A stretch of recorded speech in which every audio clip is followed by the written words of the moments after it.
Programang ito ay rated SPG. Striktong patnubay at gabay ng magulang ang kailangan. Maaaring may masiselang tema, lengguwahe, karahasan, sexual, horror o droga na hindi angkop sa mga bata.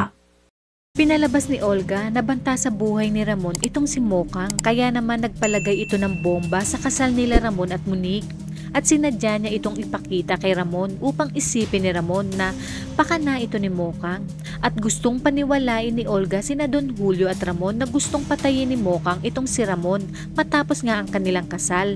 Nang sa gayon, isipin ni Don Julio at Ramon na kayamanan lang ang habol ni Mokang kay Ramon.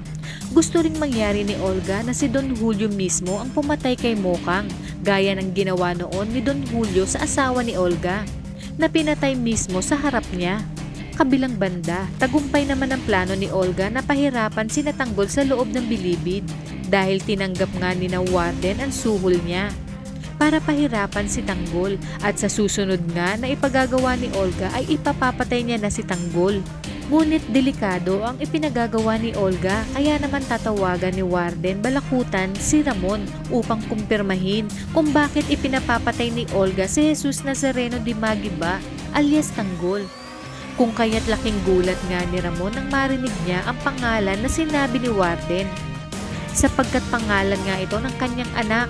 Kaya naman siya mismo ang pupunta sa bilibid upang tingnan ang sinasabi ni Warden Balakutan na Tanggol.